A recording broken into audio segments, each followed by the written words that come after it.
Hello student, आज हम coordination compounds में आइसोमेरिज्म में स्टीरियो आइसोमर पढ़ने जा रहे हैं। मैंने कल आप लोगों को कोऑर्डिनेशन 6 के कुछ कॉम्प्लेक्स लिखवाए थे और बताया था मैंने इसमें आप जीआई कैसे चेक करोगे, ऑप्टिकल आइसोमर भी कैसे चेक करोगे, ये भी मैंने आपको बताया था। ठीक है, तो मैंने कल आप लोगों को कई तरह के कॉम्प्लेक्सेस लिखवाए थे। ठीक है, तो उन कॉम्प्लेक्स को आई होप आपने बनाया होगा। कितने जीआई हैं इसमें, कितने ऑप्टिकल आइसोमर मिले हैं, वो आप लोगों ने फाइंड आउट किए होंगे। ठीक है, इनके आंसर सबके मैं लिख देता हूँ यहाँ पे। आंसर एक बार आप चेक कर लीजिएगा। देखिए ये कॉम्प्लेक्स, ठीक है, ये जीआई कितने जीआई मिलेंगे, ऑप्टिकल एक्टिव कितने मिलेंगे और स्टीरियो आइसोमर कितने मिलेंगे। ठीक है, तो सबसे पहले मेरे पास कॉम्प्लेक्स था फर्स्ट नंबर, ये था Ma6। ये कॉम्प्लेक्स मैंने बताया था आप लोगों को Ma6, इसका जीआई 0 था, ऑप्टिकल एक्टिव 0 था, स्टीरियो आइसोमर 0 था। ठीक है, कैसे आए थे वो हम बाद में डिस्कस कर लेंगे, पहले आप लोग आंसर चेक कर लीजिए पहले पूरे सारे। सेकंड है मेरे पास Ma5P, GI 0, optical active 0, stereo isomer 0। Okay, इसके बाद थर्ड आया था मेरे पास कौन सा, Ma4B2। ठीक है, Ma4B2 में जीआई बने थे 2, ऑप्टिकल एक्टिव 0 थे, स्टीरियो आइसोमर 2 बने थे। ठीक है, फोर्थ नंबर मेरे पास था Ma3BCD, और इस तरह का जो कॉम्प्लेक्स था इसमें मेरे पास जो जीआई बने थे, जीआई ओवरऑल 4 बने थे, ऑप्टिकल एक्टिव 2 थे और स्टीरियो आइसोमर कितने 5 थे। 5 नंबर मेरे पास था Ma2B2C2। Ma2B2C2 टोटल मिला के 5 जीआई बने थे, इसके 2 ऑप्टिकल एक्टिव थे और स्टीरियो आइसोमर इसके टोटल कितने 6 थे। आई थिंक मैं इन 5 को तो मैं सिखा ही चुका था आप लोग। ठीक है, बना के मैं दिखाए थे।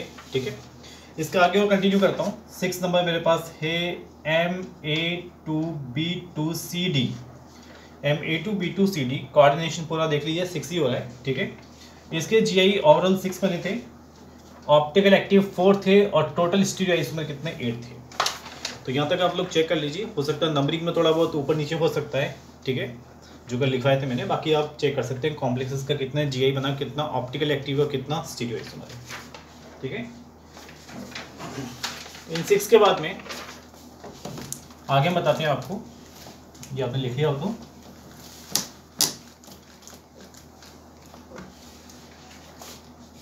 सेवन नंबर कॉम्प्लेक्स देखिए, 7 नंबर कॉम्प्लेक्स मेरे पास में Ma2BCDE, ये देखिए इसमें भी कोऑर्डिनेशन 6 ही है। ठीक है, देख सकते हैं आप 4 और 2 6। ठीक है, इसके जीआई बनते हैं 9, ऑप्टिकल एक्टिव इसमें 12 मिलते हैं, स्टीरियो आइसोमर इसमें 15 मिलते हैं। ठीक है, इसके बाद में 8 नंबर है आपके पास, ये था MABCDEF।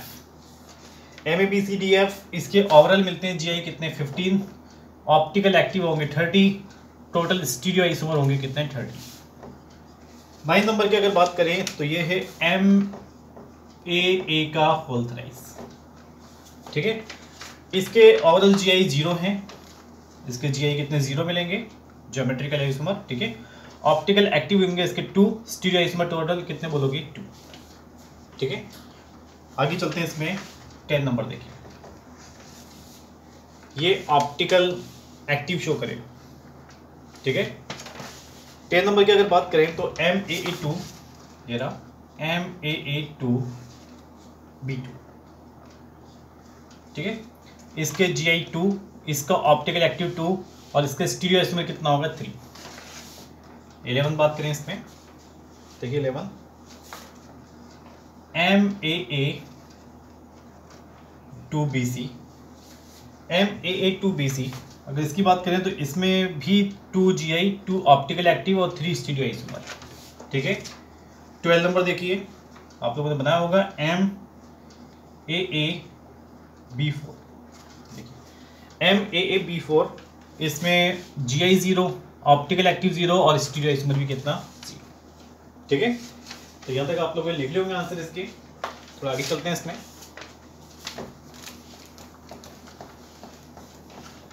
देखिए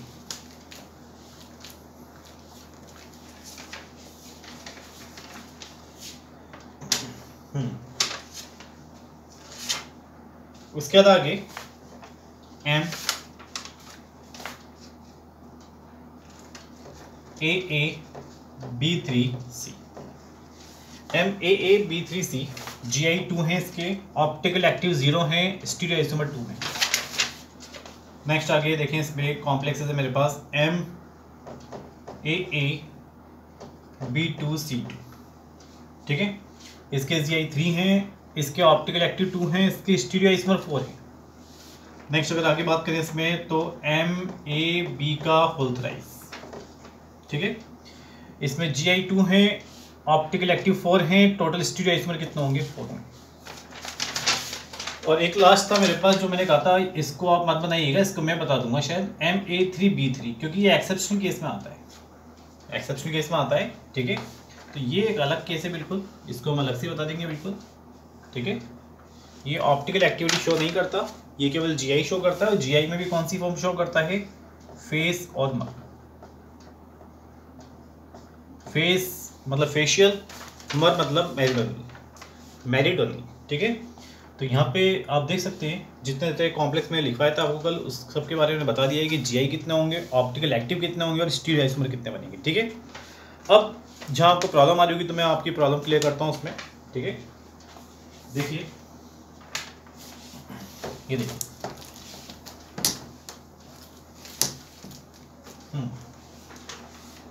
एक क्वेश्चन मेरे पास, जैसे कि हम ये ले लेते हैं MA2B2CD, MA2B2CD ये हम ले लेते हैं, ठीक है। तो इसके हमें GI बनाने, GI कितने बनेंगे और स्टीरियो आइसोमर कितने बनेंगे, ठीक है। तो GI बनाने के लिए मैंने आप लोगों को बताया था, इसका ट्रिक बताया था मैंने आप लोगों को कि इसका ट्रिक क्या होता है। जब भी आपको कुछ ज़्यादा लिगेंड्स मिल जाएं, ठीक है, तो उनकी पोजीशन चेंज करने में प्रॉब्लम आती है कि उनका रिप्रेजेंटेशन हम डिफरेंट किस किस तरह करें। तो आप किसी एक को सिस फॉर्म पे ले लिया करो। तो सिस फॉर्म पे मैं किसको ले लूँ, ए को ले लूँ, या इसको मैं सिस फॉर्म पे लिया, बाकी आप देखिए B, D। अब आप एक काम करिए, ए को आप सिस फॉर्म पे पकड़िए और जितने डिफरेंट रिप्रेजेंटेशन हो सकते हैं उसको करके देखिए। तो B के सामने अभी B है, और B के सामने C आ सकता है, और B के सामने D आ सकता है। तो 3 तो मैंने अभी देख लिए स्ट्रक्चर्स। ए को मैं सिस फॉर्म पे रखता हूँ, B के सामने C लिया है मैं, ठीक है, ये B ऊपर चले गया, और B के सामने क्या आ सकता है, D आ सकता है। ये देखिए, ये B के सामने D भी आ गया मेरे पास। ये क्या बचा मेरे पास, B बचा और C बचा, सही है। B के सामने B आ गया, ए को सिस पे रखते हुए, B के सामने C आया, B के सामने D आ गया ना, और क्या नहीं आया अभी, C के सामने D नहीं आया, C के सामने आई थिंक D नहीं आया, ठीक है। तो C के सामने D भी जाते हैं। तो M, ये देखिए, A को सिस पे पकड़िएगा, C के सामने D ले आइए, B भी, ओके। और अब ये मेरे पास सिस फॉर्म पूरी कंप्लीट हो गई है। सिस में मैं और किसी तरह के रीअरेंजमेंट नहीं बना सकता, ठीक है। B के सामने B के सामने C, B के सामने D, या फिर C के सामने D, ये हमने देख लिया, ठीक है। तो अब हम एक काम करते हैं, इसको ट्रांसफॉर्म पे लेके जाते हैं। तो ट्रांसफॉर्म पे लाने के लिए मैंने इसको A को ट्रांसफॉर्म पे ले आया, क्या बचता है मेरे पास, 2B और C और D। और क्या डिफरेंट हो सकता है इसमें बताइए। A को ट्रांसफर पकड़ते हुए B के सामने D है और B के सामने C है, क्या आपको लगता है B के सामने B आ जाए? अगर B के सामने B आ जाएगा तो C के सामने D भी आ जाएगा, ठीक है। तो एक चेंज जो मैं कर सकता हूँ इसमें, ये जो B सिमिलर फॉर्म पे थे, इसमें मैं B को ट्रांसफॉर्म पे ले आता हूँ, सॉरी A को तो मुझे ट्रांसफॉर्म पे रखना ही है। A को ट्रांसफॉर्म पे रखते हुए साथ में B को भी ट्रांसफॉर्म पे ले आइए आप, लिया है, जैसे B सिस फॉर्म पे था, B को ट्रांस पे लिया है, C और D। ये देखिए, A को सिस पे पकड़ते हुए ये मेरे पास 4 तरह के मेरे पास में स्ट्रक्चर बने, और A को मैं ट्रांसफॉर्म पे ले गया तो मेरे पास 2 तरह के पॉसिबल स्ट्रक्चर्स बने। इसके अलावा कोई और स्ट्रक्चर्स आपको पॉसिबल लगता है? बिल्कुल नहीं, इसके अलावा कोई और पॉसिबल स्ट्रक्चर नहीं बनेगा, ठीक है। अब हम आगे बात करें इसमें, तो ये मेरे पास ओवरऑल GI कितने मिल रहे हैं, तो GI लिख देता हूँ यहाँ, GI है मेरे पास कितने, ओवरऑल 6, ठीक है। GI 6 मिले मुझे। अब सवाल ये उठता है कि इसमें ऑप्टिकल एक्टिव कौन कौन से होंगे, वो आपको देखना है इसके अंदर, ठीक है। तो चलो देखते हैं। तो ये ट्रांसफॉर्म वाले तो मैं यहाँ कैंसिल कर देता हूँ, ये कैंसिल किया, ये कैंसिल किया। एक ये 2 ट्रांस हैं आपके, ट्रांस फॉर्म कभी भी ऑप्टिकल एक्टिव नहीं होती है। ये बी का ट्रांस दिख रहा है तो ये भी ऑप्टिकल एक्टिव नहीं होगा। ठीक है, हम पहले जीआई निकाल चुके हैं, अब क्या देख रहे हैं, ऑप्टिकल एक्टिव देख रहे हैं। तो ये ऑप्टिकल एक्टिव नहीं हो सकता, ये भी नहीं हो सकता, ये भी नहीं हो सकता। क्यों? ट्रांसफॉर्म में पीओएस प्रेजेंट होगा। अब मेरे पास बचता है एक तो ये, एक ये और एक ये। ठीक है, एक असिस्ट, एक असिस्ट, एक असिस्ट। आप इसको प्लेन से कट करके देखिए, क्या पीओएस दिखेगा? आप करके देखिए, इसमें आई थिंक पीओएस नहीं दिखेगा। आप ऐसे ही बीच में कट करोगे तब भी कोई पीओएस नहीं है, इसमें कट करोगे तब भी कोई पीओएस नहीं है, इसमें आई थिंक पीओएस आ सकता है। आप बोले कैसा आएगा?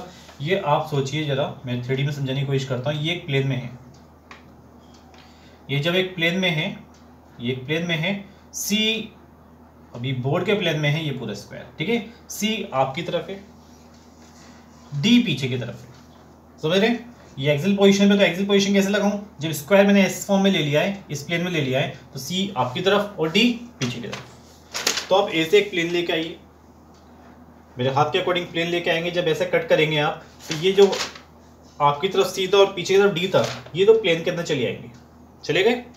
और देखिए ऊपर भी नीचे भी, इधर ए इधर ए, क्या मिल रहा है बीच में? सिमेट्री मिल रही है। वापस बता देता हूँ, इस स्क्वायर को ऐसे आप प्लेन में मान लीजिए, इस बोर्ड के प्लेन में मान लिया मैंने, और सी जो एक्सियल पोजीशन है उसको कहाँ लूँ फिर मैं? ये अगर प्लेन हो गया मेरे पास, तो सी होगा आपकी तरफ, डी होगा पीछे की तरफ, तो आप इसी पर, ठीक है, ऐसे एंगल पे आप लेके आइए प्लेन को। इस प्लेन में कौन चले जाएंगे? सी चले गया और डी चले गया प्लेन में, ऊपर नीचे देखिए सिमेट्री है। तो इसमें भी पीओएस होगा, तो ये भी ऑप्टिकल एक्टिव नहीं होगा। तो ऑप्टिकल एक्टिव आपके पास कौन से बच रहे हैं? दिस और दिस। इसमें कट कर लीजिए, इसमें पीओएस नहीं मिलेगा।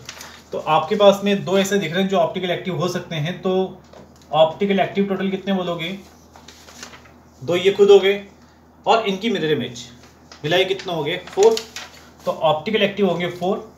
और स्टीरियो आइसोमर की अगर बात करें, स्टीरियो आइसोमर की अगर हम बात करें, तो स्टीरियो आइसोमर कितने होंगे? 1 2 3 4 5 6 और दो इनके और एक्स्ट्रा मिरर इमेज मिलाइए, कितना होंगे? 8।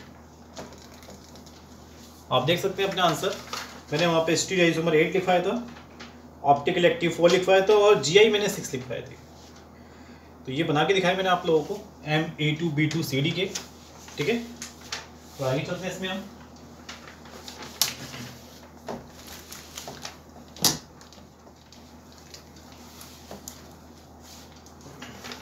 अब देखिए यहाँ पे नेक्स्ट है मेरे पास में MA2BCDE।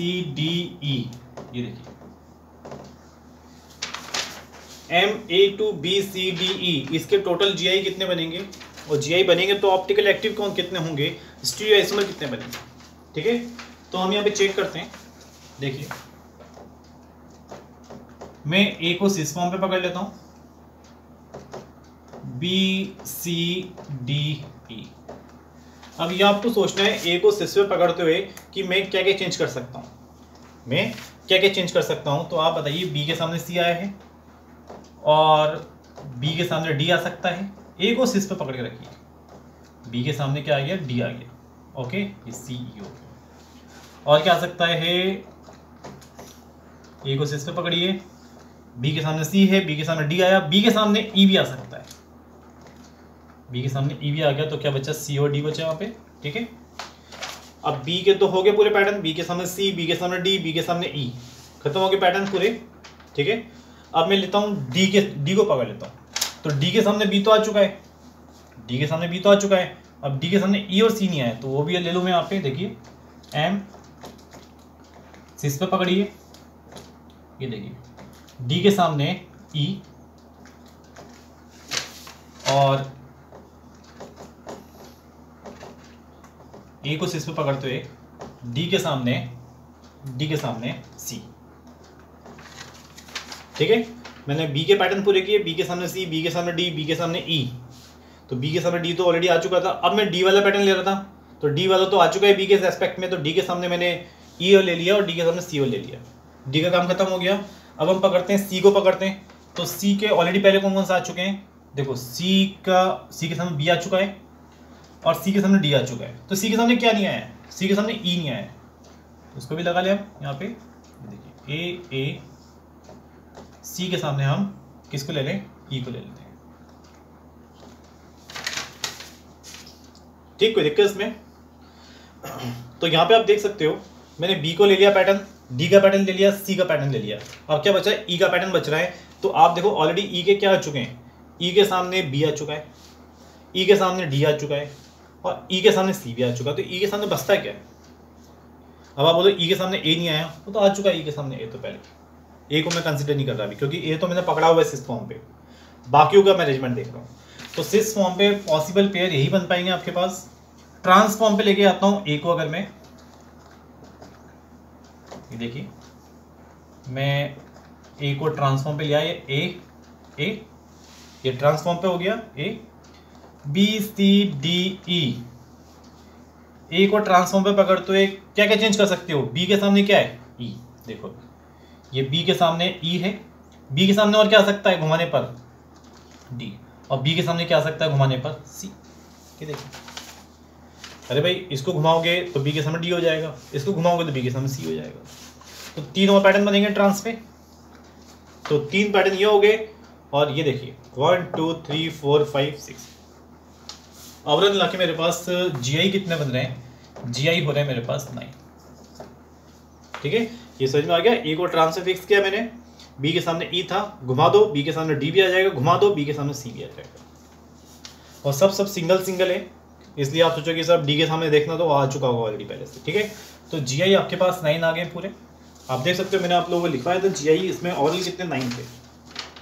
ठीक है, अब इसमें हम बात करें, ये तो तीनों ट्रांसफॉर्म है, अगर ट्रांसफॉर्म है तो ये तो जीआई सॉरी ऑप्टिकल एक्टिव तो हो ही नहीं सकते। अगर ये ट्रांसफॉर्म है तो ये ऑप्टिकल एक्टिव नहीं हो सकते।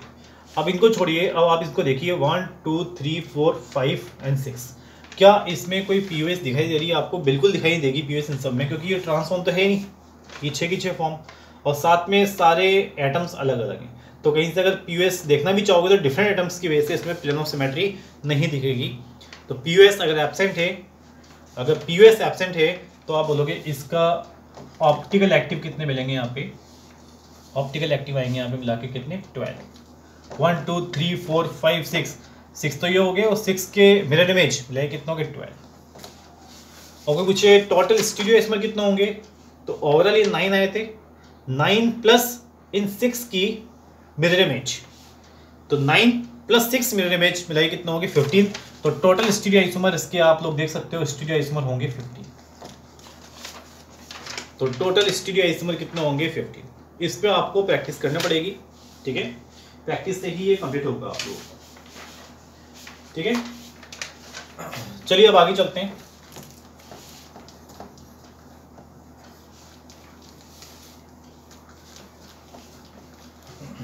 अब देखिए हम बात करें कौन सा, नेक्स्ट मैंने लिखवाया था MABCDEF। इसमें सारे ही लिगेंड्स अलग अलग हैं, सारे ही लिगेंड्स अलग अलग हैं। तो आप इसमें सोचिए कितने पॉसिबल पेयर बन सकते हैं। अब इसमें मैं अपना पैटर्न नहीं लगा सकता कि मैं ए को फिक्स कर दूं सिस फॉर्म पे, क्योंकि यहाँ सिस फॉर्म तो होगी नहीं कहीं किसी में, क्योंकि सारे एटम्स ही डिफरेंट डिफरेंट है, इसमें तो लिगेंड्स डिफरेंट है। तो इसमें आप लोग खुद ट्राई कर सकते हैं। ठीक है, ये याद रख सकते हैं। ओवरऑल मिला के सिस फॉर्म कितनी हो सकती है, 90 डिग्री एंगल कितने थे ओवरऑल 12, और 180 डिग्री एंगल कितने थे 3। मतलब कि अगर सारे डिफरेंट डिफरेंट एटम्स हो तो मिला के ओवरऑल फॉर्म कितनी हो सकती है 15। इसलिए इसका जीआई 15 दिया हुआ है। और सारे लिगेंड्स डिफरेंट है, तो इसलिए किसी में भी पीओएस नहीं होगी। पीओएस नहीं होगी तो सबके ही क्या बनेंगे फिर, मिरर इमेज बनेंगे। तो 15 जीआई, ऑप्टिकल एक्टिव कितने हो जाएंगे 15 जीआई की मिरर इमेज के साथ कितना हो गए 30 हो गए, और स्टीरियो आइसोमर कितने बोलोगे 30। तो आप लोग चेक कर सकते हो, आपका जीआई 15 आएगा इसमें, ये याद ही रखना आप लोगों को। ठीक है, क्योंकि काफ़ी बड़ा हो जाएगा बनाते समय। जीआई 15, किसी में पीओएस नहीं होगी क्योंकि सारे आइटम्स डिफरेंट हैं। तो 15 की 15 मिरर इमेज साथ में तो कितना हो गया 30 ऑप्टिकल एक्टिव, और स्टीरियो आइसोमर भी कितना हो गए 30 के लगे। ठीक है, अब उसके बाद आते हैं जो सबसे यूनिवर्सल है, सबसे इंपॉर्टेंट है, वो होता है मेरे पास MAA का होल थ्राइस। ये होता है मेरे पास MAA का होल थ्राइस। अब मैं इसकी बात करूं MAA का होल थ्राइस, ये इंपॉर्टेंट क्यों है देखते हैं। ये देखिए, ये मैंने कोऑर्डिनेशन 6 के लिए मैंने इस तरह का पैटर्न बनाया, ऑक्टाहेड्रल पैटर्न। बाइडेंटेड लिगेंड से मतलब दो जगह से लोन पेयर देगा भाई, बाइडेंटेड लिगेंड से मतलब कि दो जगह से लोन पेयर देगा और साथ में रिंग भी बनाएगा। तो एक काम करते हैं, यहाँ से हम ए ऐसे लगा देते हैं, ये देखिए लोन पेयर दिया, एक बाइडेंटेड लग चुका है। दूसरा बाइडेंटेड अगर मैं ऐसा लगाऊंगा तो फिर तीसरा ऐसे नहीं लगा सकता, प्रॉब्लम हो जाएगी। तो दूसरा बाइडेंटेड लिगेंड्स आप ऐसे लगाइए, ये रहा, और तीसरा बाइडेंटेड आप लिगेंड्स ऐसे लगाइए, ठीक है। मैं ऐसे इसको एज ए ये स्क्वायर मेरे पास है, ठीक, कोई दिक्कत इसमें। ये देखिए पैटर्न देख लीजिए, ये बाइडेंटेड लिगेंड्स ने रिंग बनाया, ये बाइडेंटेड लिगेंड्स, ये बाइडेंटेड लिगेंड्स, ठीक है। सारे ही लिगेंड्स सिमेट्रिकल हैं, मतलब कि सारे ही लिगेंड्स और सिमेट्रिकल भी हों, साथ साथ में सिमिलर हैं बिल्कुल।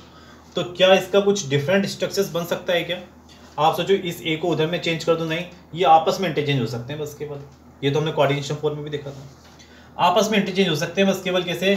ये ए इधर है, ये ए इधर है, बाइडेंटेड है ना, तो दोनों आपस में इंटरचेंज हो भी जाएंगे तो कोई फर्क पड़ेगा नहीं। तो यहाँ पे इसका कुछ डिफरेंट स्ट्रक्चर्स नहीं बन सकता, इसका डिफरेंट स्ट्रक्चर्स नहीं बन सकता, ठीक है। तो आप बोलोगे इसका जीआई तो कितना होगा? 0, जीआई तो बनेगा ही नहीं, ठीक है। लेकिन क्या इस स्ट्रक्चर में पीओएस है? आप देखिए, कई बच्चों को 100% दिखता है कि सर ये देखिए ये पीओएस दिख रही है, कई बच्चों को दिखता है सर ये पीओएस है, दिख रहा है आप लोगों को? कई बच्चे बोलते हैं सर ये पीओएस है, बीच में काटो इक्वल दिख रहा है। लेकिन ये केवल आपको सोचना है, ऐसा एक्चुअल में नहीं होता। एक्चुअल में क्या बताया था मैं आप लोगों को, देखिए ध्यान से, कोशिश करता हूँ समझाने की आप लोगों को, समझिएगा ध्यान से, ठीक है। ये देखिए, आप लोग ये पेज देख रहे हैं, ठीक है। ये देखिए 1 2 3 4 स्क्वायर मैंने ले लिया एक, जैसे मैंने स्क्वायर यहाँ लिया था वैसे स्क्वायर ले लिया मैंने। एक्सेल पोजीशंस ऊपर है और एक एक्सेल पोजीशन नीचे है, ठीक है। यहाँ देख सकते हैं आप ए एक बाइडेंटेड लिगेंड्स मैंने स्क्वायर प्लेनर में लगा दिया, जैसे कि यहाँ लगा हुआ है, ये लगा हुआ है। और दूसरा बाइडेंटेड लिगेंड्स स्क्वायर वाला जो मेरे पास है और एक एक्सेल पोजीशंस मेरे पास है, उन दोनों को टच करता हुआ दोनों, मतलब रिंग बनाता हुआ, और ये भी मेरे पास इस तरह का, ठीक है। मतलब कहने का मतलब क्या है, इसको ध्यान से देखेगा। एक बाइडेंटेड लिगेंड्स तो मैं लगा चुका हूँ, ठीक है। एक बाइडेंटेड लिगेंड्स कैसे लगा होगा? ये एक्सेल पोजीशंस, ध्यान से देखिएगा, जिस तरह मैं बताना चाह रहा हूँ, ये एक्सेल पोजीशंस और ये मेरे पास इधर से एक पोजीशंस लॉन पे देने की, तो ये देखिए जुड़ा हुआ रिंग बना रहा है, दिख रहा है? ये एक्सेल पोजीशंस इसके साथ दिख रहा है, ठीक है। और नीचे जो एक्सेल पोजीशंस है, नीचे वाली जो एक्सेल पोजीशंस है वो किसके साथ में बना रही है? वो ऐसे बना रही है, ये इस तरह ऊपर और ये ऐसे, समझ में आ रहा है आपको? ये देखिए, ये मेरे पास एक्सेल पोजीशन थी तो यहां से ऐसे, और ये एक्सेल पोजीशन नीचे वाली है तो ये ऐसे। आप ये बताइए, एक ऐसे है और एक ऐसे है, दिख रहा है? एक ऐसे और एक ऐसे। क्या आपको लगता है बीच में कट करोगे तो पीओएस आएगा? अगर बीच में कट करोगे तो ये इधर है, अगर दूसरा भी इधर होता तब बीच में सिमेट्रिक होती। एक इधर से रिंग बन रही है और दूसरी रिंग ऐसे बन रही है, तो बीच में से अगर कट भी कर दोगे, अगर आप बीच में से आप प्लेनो सिमेट्री देखते भी हो तो इधर वाला और इधर वाला सिमेट्रिकल नहीं मिलेगा। समझ में आ रहा होगा आप लोगों को? तो ये केवल एक देखना तरीका है। हमें यहाँ से दिखता है कि ये पीओएस दिख रहा है, इसका नहीं है, एक्चुअल में नहीं है। ये ऊपर की तरफ है ए और ये नीचे की तरफ है, तो बीच में से जब कट करोगे ना तो एक ऊपर वाला अपर वाला लिगेंड्स और ये बिलो वाला लिगेंड्स, दो जगह सिमेट्री है क्या? नहीं, दोनों अपर होते तब हो सकती थी। तो यहाँ पे इसलिए इसमें पीओएस बोल सकते हो, पीओएस एब्सेंट है। पीओएस एब्सेंट है तो ऑप्टिकल एक्टिव होगा, तो ऑप्टिकल एक्टिव कितना होगा? ये 2 होगा। आप बोल सकते हो, कोई बोलेगी इसमें ऑप्टिकल एक्टिव आइसोमर होगा? बिल्कुल होगा, बिल्कुल जवाब दीजिएगा, ऑप्टिकल एक्टिव, ठीक है। तो ये काफ़ी इंपॉर्टेंट था, ठीक है। आई होप आपको समझ में आ गया होगा, ठीक है ना। ये यूनिवर्सल क्वेश्चन है, यहाँ से क्वेश्चन पुटअप होता है। इसके बाद नेक्स्ट क्वेश्चन देखिए। नेक्स्ट क्वेश्चन है मेरे पास में MAA का होल ट्वाइस B2। ये देखिए, अगेन देखिए मैं इसके बनाने की कोशिश करता हूँ। दो बाई इंटेलिजेंस मेरे पास हैं, तो ऐसे करते हैं, AA यहाँ लगा दें, ये देखिए, और B2 ये। कुछ डिफरेंट बनाना तो कैसे बना सकते हो आप, ये देखिए, क्यों एक काम करिए, B को हम सिस फॉर्म पे ले लें एक साथ, और यहाँ AA लगा दें, ये देखिए,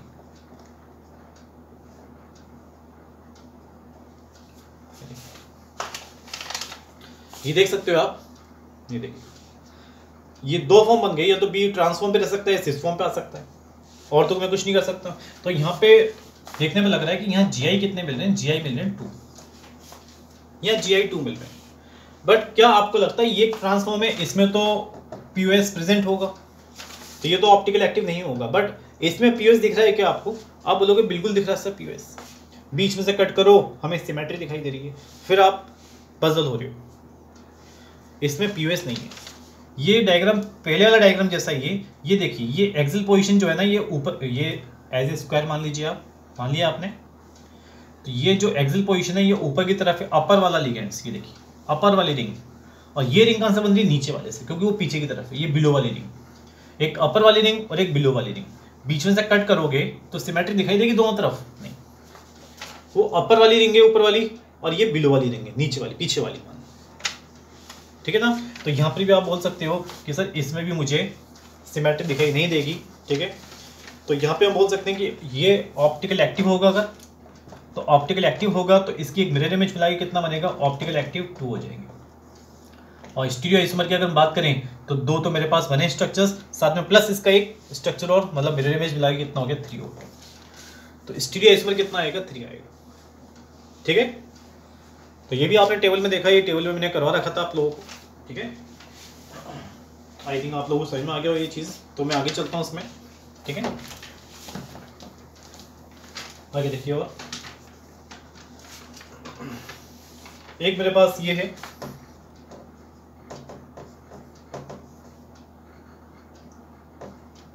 या लिख देता हूँ MAA B2C2, एक कॉम्प्लेक्स मेरे पास है MAA B2C2, ठीक है, जिसमें बाई इंटर लिगेंड्स मेरे पास है AA, ये मोनो इंटर लिगेंड्स है मेरे पास B2C2, ठीक है। ये देखिए बाई इंटर लिगेंड्स में लगाती हैं यहाँ पे AA, ठीक है, BBCC। क्या मैं चेंज कर सकता हूँ इनको, आपस में इंटरचेंज कर लोगे कोई फर्क नहीं पड़ेगा, हाँ इनसे कोई फर्क पड़ सकता है, बिल्कुल पड़ सकता है।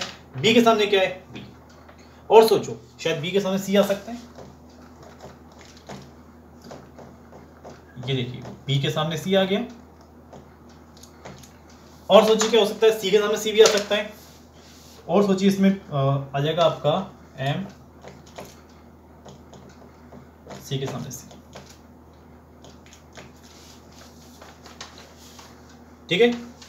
तो आप देख सकते हैं यहाँ पे ये मेरे पास पेयर बने, और क्या पॉसिबल है, और आई थिंक कोई पॉसिबल नहीं है। अब देख लीजिए बना के, और कुछ पॉसिबल होगा ही नहीं, B के सामने B आ गया, या B के सामने C आ गया, C के सामने C आ गया। अब ये दो फॉर्म तो मतलब मिला के GI तो मेरे पास 3 आ गए हैं, लिख दूँ पहले में, ठीक है। अब हम बात करें इसमें, तो ये तो मेरे पास ट्रांसफॉर्म है, तो इसमें POS होगा, तो ये ऑप्टिकल एक्टिव नहीं हो सकता। इसमें भी POS होगा क्योंकि ट्रांसफॉर्म है, तो ये भी ऑप्टिकल एक्टिव नहीं होगा। बट इसकी अगर मैं बात करूँ तो इसमें ट्रांसफॉर्म नहीं है, इसमें ट्रांसफॉर्म नहीं है। आप ये बताइए, इसको कट करके देखिए, क्या आपको लगता है POS दिखेगा?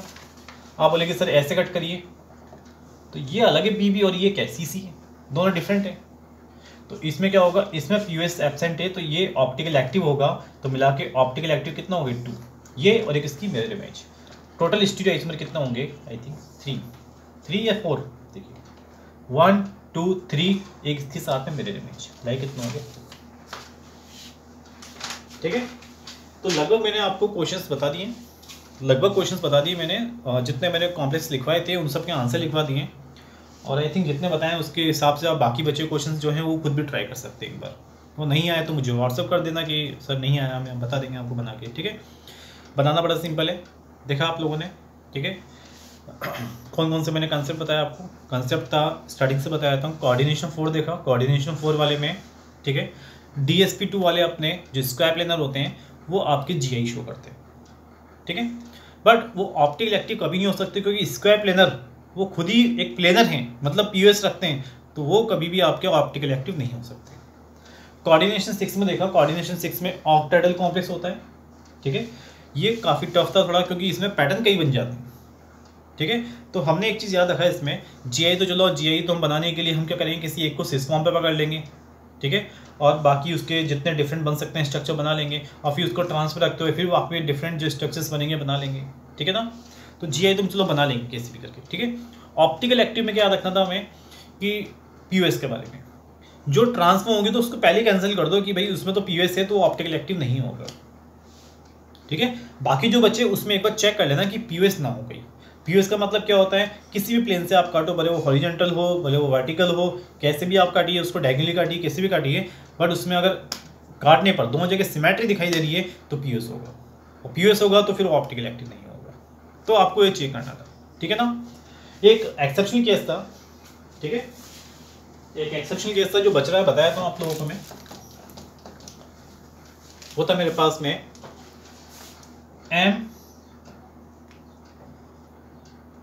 MA3B3। MA3B3 की अगर बात करूं मैं, तो ये आपको रटना पड़ेगा, ये आपको रटना पड़ेगा, इसका कोई लॉजिकल कुछ भी नहीं है ऐसा, ठीक है। NCERT का दिया हुआ है ये, तो याद रख लेना इसको। इसकी दो फॉर्म होती है फेस मत, MA3B3, ये देखिए AAABB,